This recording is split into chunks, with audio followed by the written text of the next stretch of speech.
Hello and welcome to this section. In this section, we will learn about the physical world and collision reaction. This section mainly includes the following knowledge points. First, we will introduce what our physical world is. Then we will talk about a specific widget object in the physical world. Then we will talk about a collision reaction of objects. Finally, with the above knowledge points, we will complete the production of an application. So let's start with the first content of learning the physical world. The physical world is actually a physical environment based on the canvas. There is no visible physical engine in the physical world, which allows the objects in the physical world to simulate the rigid motion, or the movement between multiple objects through real-time operation, and mechanical actions such as rotation, friction, and collision are taken as the object's friction and other mechanical environments make the object no longer only move according to the preset motion mode, but carry out real-time feedback according to the external interest environment, so we won't see any intuitive changes on the stage. The physical world is an object container that calls the physical engine, in which all the objects and widget allowed to be called by the canvas can be added. However, to express the physical properties of the objects, we need to rely on the objects in the physical world, that is, our object widget, otherwise it is a common object. Then we will talk about the use seen of the physical world. Generally speaking, the physical world can simulate more realistic physical movement effects through us. It is often used to make some small games of 2.5D, such as our pinball, shooting, or adding interesting physical elements in the ordinary cases, such as gold coin rolling, love falling, and other effects. Then let's talk about the basic usage of the physical world. First, the physical world only works in the canvas environment. When using, you need to create a canvas, select the canvas as a secondary object, and then click the physical engine button to complete the addition of the physical world. Secondly, multiple physical worlds can be added under a canvas. Then, because the canvas itself is an absolutely positioned environment, the position of the physical world relative to the canvas can be set through XY coordinates. Similarly, we can set its width and height, set the range of the physical world, and adjust its opacity rotation angle. Secondly, the physical world is automatically played by default. When we add it, we turn on its physical properties. The physical world defines horizontal gravity and vertical gravity respectively. If we turn on the automatic calculation of gravity direction, no matter how you rotate the equipment, we take vertical downward as our gravity direction. Then we can define the region of the physical world through the width of our boundary, which directly acts on the boundary of the physical world, that is, our strong property. The object cannot move out of the strong limited range and can collide with the boundary. The default four directions of southeast, northwest, and northwest open our boundary, and we can manually close one. Then we can define the elasticity and friction of the physical world through the collision elasticity, or friction, and present the behavior and damping effect of elastic collision. If we enable our allowed dormancy, when the speed of the object under the effect of resistance tends to zero, and when it is nearly static, the system will automatically regard it as a prohibition to release the system resources. Finally, the physical world will detect its own display state through its own triggering conditions, whether it is copied or not, whether it overlaps with other objects and other contents, and can perform the target action. The physical event can set its own property, copy and display the position change of transformation state, adjust the hierarchical relationship, and can play the effect of the physical world and pause the reset. I believe that you have a basic understanding of the physical world, but now we cannot directly carry out a demonstration, because any widget in the physical world, if you don't add the property of the object, you can't see the effect of the physical world, so we will continue to learn about our objects, so we will now talk about an overview of the functions of an object. An object is added to various objects under the canvas. It is used to add relevant physical attributes under the physical world to negative objects, such as initial speed, collision boundary, etc. With the additional physical attributes of an object, its attached objects can be affected by the physical engine in our physical world and automatically obtain the corresponding physical motion effects. Secondly, it must be added in our physical world to add our objects. Generally, the objects that can be added are widget with visual range, which means the widget we can see, such as our rectangle, ellipse, picture, video object composition, etc., which are all things we can see, and we can add them for him add our objects, and we can't add objects to our audio tracks that we can't see. Now that we have learned the physical world and our objects, let's take you to understand some of the knowledge points we just learned. First, let's open our editor. We create a new application named our physical world, and then click the Create button to complete the creation of our relative positioning environment. Then we first form a good habit. We add a page under the front end. Because we just said that we want to learn the physical world, what should the physical world be added under? And in our canvas environment, we add a canvas for the page when we select it. Because it is in a relatively positioning environment at present, the width and height of the canvas are 100 by default 100%, 100%. Then we choose our canvas. We add our physical world in the canvas environment. Where is the physical world?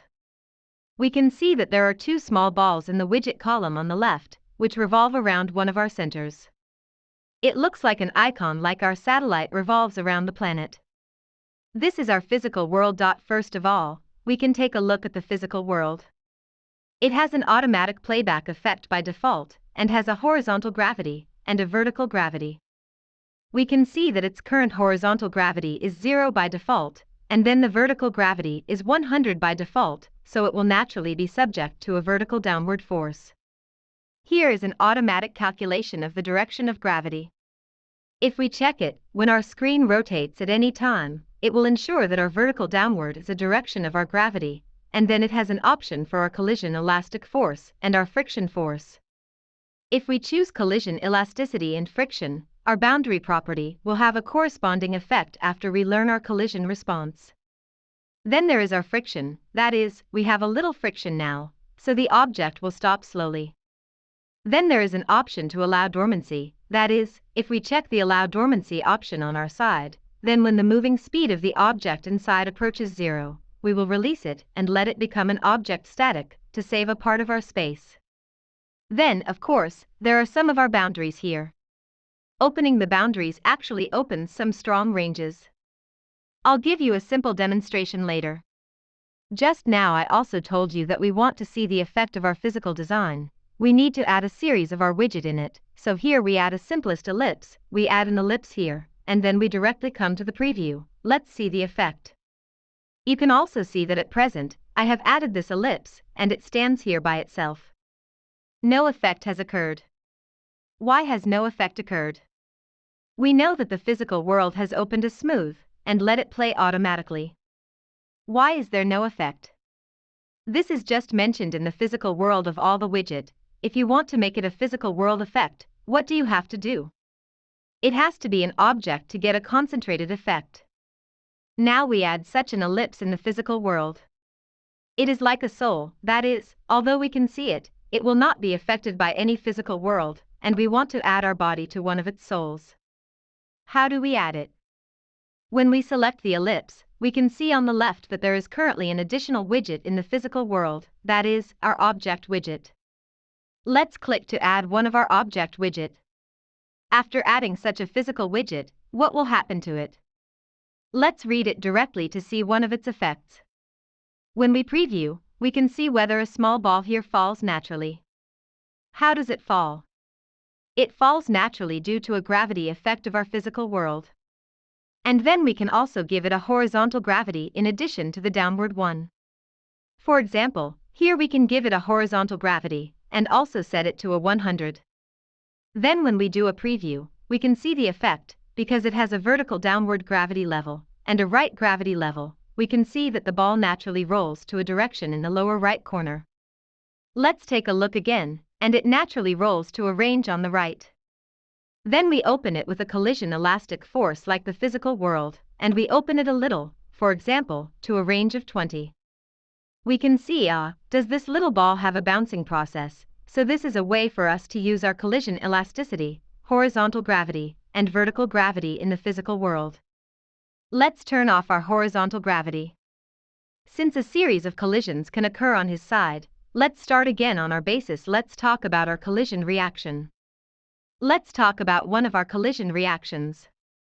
In our real world, when two objects collide, they will collide with each other due to their respective mass velocity, the position of collision, and the gravity of friction force of one of their shapes, so that the two sides of collision will produce different motion tracks after collision.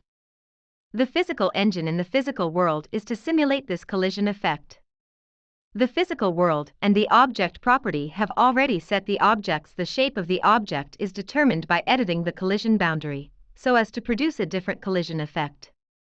Okay, now that we have understood the concept of collision, we can further understand an attribute of each widget in our physical world.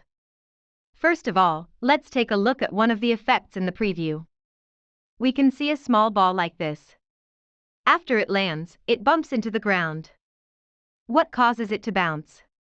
Because first of all, an ellipse like ours, an object of it, opens a collision reaction. Secondly, in our physical world, it is opened. Our up, north, down and south open our south wall, and it has such a boundary, and here we have its elastic collision force. Therefore, the ball will be affected by our vertical gravity, and it will fall naturally. And because we have a south wall, it will play, and then we'll have a look. So first of all, what is the reason for its natural whereabouts? Because we give it a vertical gravity in the physical world, the object inside will fall down under the influence of gravity. So this is our setting for the boundary. In order to make it easier for you to understand our collision response, I add another rectangle in the physical world. Similarly, we set the shape of this rectangle a little bit, and then we add an object in this rectangle, and then we preview it again. One of the effects. You can see, the rectangle below bounces up, and when it bounces up, the small ball below comes down, so it's pressed down harder. Is this a very vivid effect of an object falling? In order to better demonstrate our collision effect for you, we change the gesture control here to any direction, so now we can drag a movement of our rectangle through our gestures. Let's take a look here. You can see that I can control a rectangle like us to hit such a small ball. Of course, such a thing now may rotate at an angle once it hits, which makes it not suitable for us to play small games such as hitting the ball. So in order to play the little game of hitting the ball, we can put such a rectangle. One of its objects can see that it has a fixed rotation angle, and we open it with a fixed rotation angle.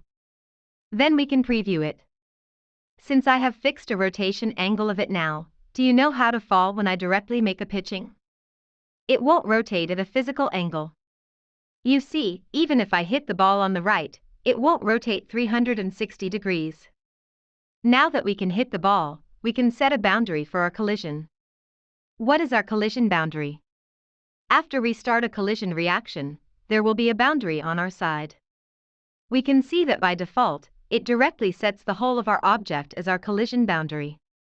Similarly, such a circular object also has its own collision boundary, but the circular object is not such a circular boundary as we default.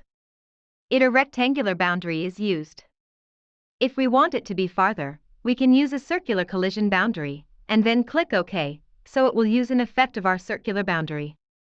Let's preview again here. Since the object below us is also affected by our gravity, it will be a little bit hard to control. Okay, after understanding our collision effect, we will learn one of our event, which is our collision event. Let's take a look here. When a rectangle like ours adds a collision event to it, when there is an event on this side of the rectangle called start collision, it is okay to collide with our ellipse. Then we pass our debugging record. We look at it on the right side. This side is called a bump. Then when we click preview, we open our check first. Please note that since we open the check now, the words in it will not shrink automatically, so we can refresh it here, and then switch to control to see this side. It triggers a hit effect, and then I bump it again. You see, every time they encounter, they will trigger such a hit effect. Now that we have learned one of our collision events, we can tell you when we will turn on such an event to allow dormancy, and when to turn it off. You can see that by default, we turn it off by allowing hibernation. If we open it, what effect will it have? I'm not busy opening it now. Let me show you, even if these two balls have stopped, right? Then I'll weigh it again. You can see that he set out again and met such an effect. And when we turn on the allow sleep attribute, we can preview it again.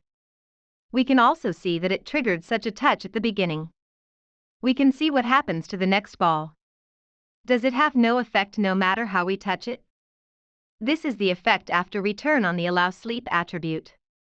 Allowing dormancy is that when the speed of our object approaches 0, we directly release it.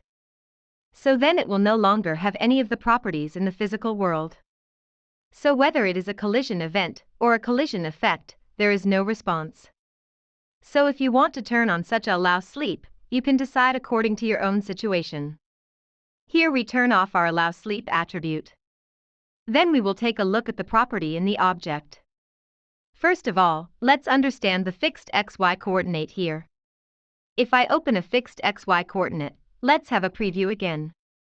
We can also see if I fix the x-axis y coordinate, and it will not move here. Therefore, there will be a platform not affected by gravity. And what is the only effect we can make it move? It's when we move through gesture control, which is an effect of fixing xy coordinates. So if we fix the xy coordinate, you can understand that if we want to fix some scenes there, we can fix the xy coordinate and a rotation angle of it. However, here is an additional explanation for you. It can be noted that when we fix the xy coordinate and the ball above falls, it will not have any effect, so it depends on the situation. Do you need to turn on a fixed disk coordinate and a fixed rotation angle, and then the next one, and it's automatic deletion?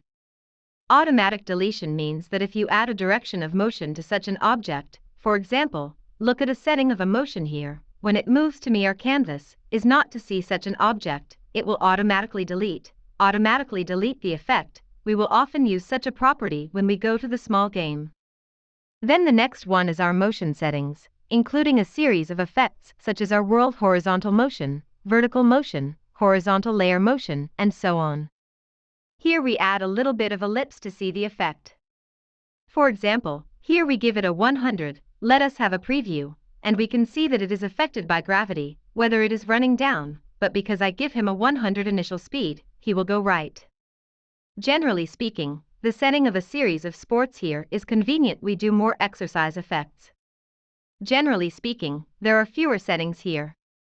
That is to say, if we want its parent motion to have a series of motion effects in addition to motion, we usually choose to add a motion to it when we add an object to it. We rarely add a motion setting for such a motion, and then a collision setting on the lower side. The collision reaction is started on our side, so it will have the effect of collision. If I didn't start such a collision reaction, you can see the actual effect. You can see that because there is no collision reaction, the whole object will no longer collide with anyone, it will become a sole state, so it will not collide with our boundary or any of our objects. But you should pay attention to it. You can see that I turn off the collision reaction here. Let's preview it again. We mainly look at the right side. You can see that when he passes through such a horizontal version, he still triggers such an effect, so if we say that we have turned off the collision reaction here, we just can't see a collision effect of it, but it will also take effect for such a collision event in our event. Then down is a control of our border, that is, if it is very strange for us to give the border to the provincial highway, it will collide in advance or later. Here we will give you an example. For example, we edit the boundary of such a prototype object, and we reuse our rectangular boundary. For example, we know that one of its boundaries is the best policy for the ball. What effect will it have? We can see that the boundary of such a ball is on the upper side of our collision. We can click to confirm it. We can turn its collision back on. We can preview it. We can see that when it collides with this object on the lower side of the sphere, it does not react, right? It triggered such a collision response according to the best policy. So what will the collision boundary decide? Content? The collision boundary is actually the size we designed for such an object and its food. Therefore, generally speaking, what we see is not necessarily real, but a collision boundary we specify for it is its real collision effect. Generally speaking, a rectangular collision boundary is used, so the overall performance consumption is the lowest. Here we still use our human collision boundary, and we click and confirm. Then there is a continuous collision detection down here. This function is also opened according to the situation. You can see that steel, for example, when I play the ball, I often find a series of mold-piercing phenomena, and the reason why such a mold-piercing effect is triggered is that the collision frequency is not so high. When we move at high speed, we may not detect our collision effect in time. So if you really want to play an application such as pitching, we usually turn on a continuous detection of such a collision, and then set a frequency of detection on our own here. If you set the frequency very high, you can effectively avoid such an effect of going through the wall, and turn on this. There will also be a big consumption of an property, and a floral performance, so whether to turn on such a continuous collision detection is also freely determined according to your application. The above is the basic knowledge point of the collision between the physical world and objects. Then we will arrange a case to deepen your understanding of this knowledge point. Thank you for watching.